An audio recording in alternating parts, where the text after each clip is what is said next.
Good afternoon friends. இந்த ஆடியோவில் ஒரு டிமேட் அக்கௌண்ட்டில் எப்படி ஒரு போர்ட்ஃபோலியோ ரெடி பண்ணுறது, அதாவது ஒரு வெல்த்தான போர்ட்ஃபோலியோ எப்படி ரெடி பண்ணுறது. போர்ட்ஃபோலியோ ரெடி பண்ணுறதுல 3 வகையான கேட்டகரி இருக்குது.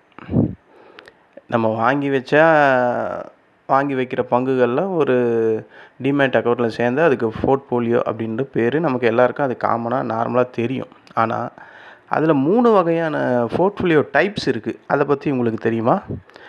அதை பற்றி நம்ம இந்த ஆடியோவில் பார்க்கலாம்.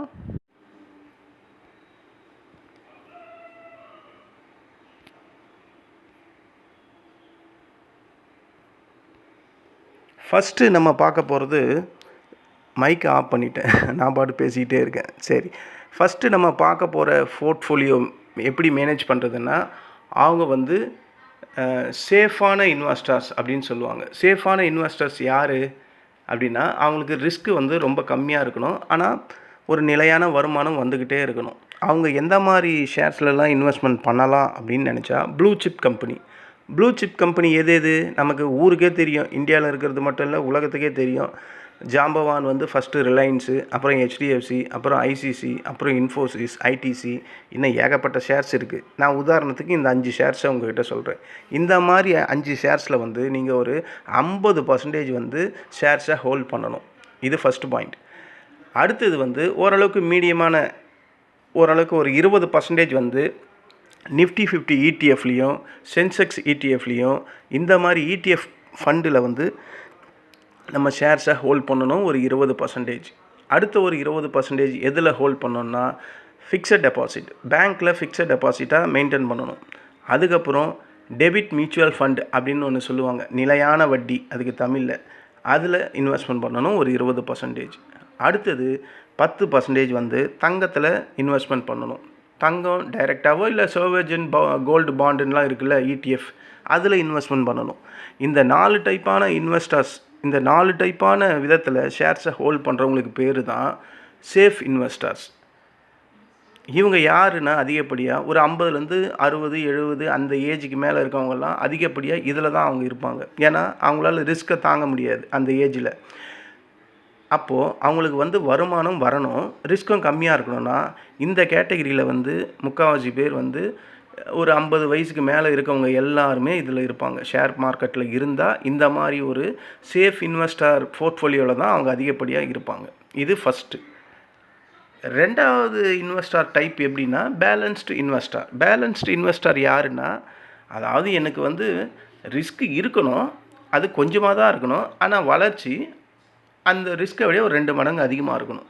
சமநிலை முதலீட்டாளர்கள் அப்படின்னு பேர் இவங்களுக்கு தமிழில். இங்கிலீஷில் பேலன்ஸ்டு இன்வெஸ்டர். இவங்களுக்கோட அதிகப்படியான போர்ட்ஃபோலியோ மியூச்சுவல் ஃபண்டில் ஒரு 40% மெயின்டைன் பண்ணணும். ஆல்ரெடி நான் சொல்லிட்டேன் ப்ளூ சிப் கம்பெனி எதுன்ட்டு. Reliance, Infosys, HDFC, ICC, ITC, இந்த மாதிரி கம்பெனிலலாம் ஒரு 40% ஷேர்ஸை ஹோல்ட் பண்ணணும். அடுத்தது ஒரு 25% நடுத்தர பங்குகள், அதாவது அடுத்தது ப்ளூ சிப்புக்கு கீழே இருக்கிற பங்குகள். அதில் மெயினாக இருக்கிறது இந்த L&T technology, Divi's lab, Trent, இந்த மாதிரி ஷேர்ஸில் ஒரு 25% ஷேர்ஸை நம்ம ஹோல்டு பண்ணணும். அதுக்கப்புறம் சின்ன பங்குகள், ஸ்மால் கேப்ஸ் அப்படின்னு சொல்லுவாங்கள்ல, அதில் 15% நம்ம ஷேர்ஸை வாங்கி ஹோல்ட் பண்ணணும். உதாரணத்துக்கு டாடா எலக்ஸி, தீபக் நைட்ரேட்டு, இன்னும் இந்த மாதிரி சில ஷேர்ஸ் எல்லாம் இருக்குது. இந்த ஷேர்ஸ்லலாம் ஒரு 15% நம்ம ஹோல்ட் பண்ணணும். அடுத்தது ஒரு 20% மியூச்சுவல் ஃபண்டில் நம்ம இன்வெஸ்ட்மெண்ட் பண்ணணும். இந்த மியூச்சுவல் ஃபண்ட் 20%ல் தான் முக்கால்வாசி மியூச்சுவல் ஃபண்ட் மேனேஜ்மெண்ட் எல்லாம் உள்ளே வரும். இவங்கெல்லாம் பேலன்ஸ்டு இன்வெஸ்டர் டைப்பில் வருவாங்க. ஏன்னா இவங்களுக்கு மார்க்கெட்டே கிராஷ் ஆனாலும் மியூச்சுவல் ஃபண்டோட போர்ட்ஃபோலியோ அது ப்ராஃபிட்லேயே தான் இருக்கும். மார்க்கெட் ஹெவி கிராஷஸ் வரும்போது மட்டும்தான் மியூச்சுவல் ஃபண்டு லாஸுக்கு வரும். இது எல்லாருக்குமே நடந்துக்கிட்டு இருக்கும். மியூச்சுவல் ஃபண்டு வச்சுருவங்க எல்லாருக்குமே இது நல்லா தெரியும். நான் இதை எக்ஸ்பிளைன் பண்ணணும்னு அவசியமே இல்லை. ஒரு மியூச்சுவல் ஃபண்ட் மேனேஜ்மெண்ட்டு இதை நம்பி தான் இருக்குது. இந்த மியூச்சுவல் ஃபண்டில் ஹோல்ட் பண்ணிவிட்டு ப்ராஃபிட்டை கொண்டு வர்றது முக்கிய பங்கு இந்த மியூச்சுவல் ஃபண்ட் மேனேஜ்மெண்ட்டோட முக்கிய வேலை.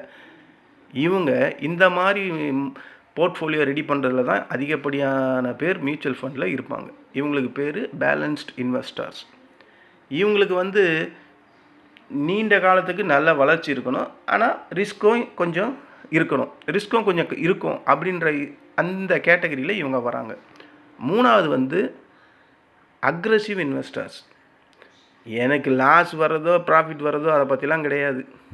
எனக்கு லாஸ் வந்தாலும் பெருசாக வரும், லாபம் வந்தாலும் பெருசாக வரும்.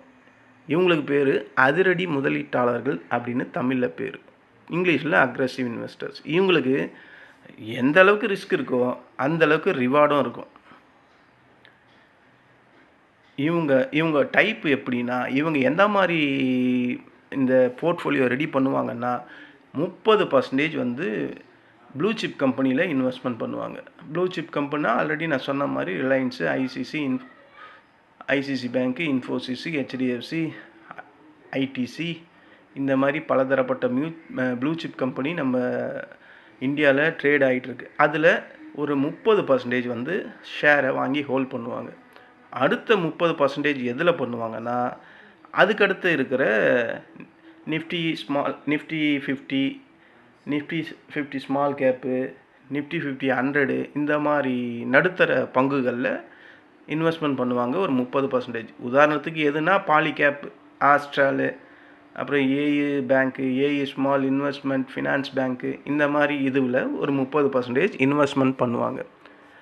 அதுக்கப்புறம் இருக்கிறது ஒரு 30% வந்து அதுக்கு கீழே இருக்க ஸ்மால் கேப்ஸ், சிறிய பங்குகள் அப்படின்னு தமிழில் சொல்லலாம். சிறிய பங்குகள்னால் அதில் தீபக் நைட்ரேட்டு, டாடா எலக்ஸி, அப்புறம் வந்து மேப் மை இந்தியா, இது மாதிரி எவ்வளோ ஷேர்ஸ் இருக்குது. அந்த ஷேர்ஸில் வந்து ஒரு 30% இன்வெஸ்ட்மெண்ட் பண்ணுவாங்க, அதை ஹோல்ட் பண்ணுவாங்க அவங்க போர்ட்ஃபோலியோவில்.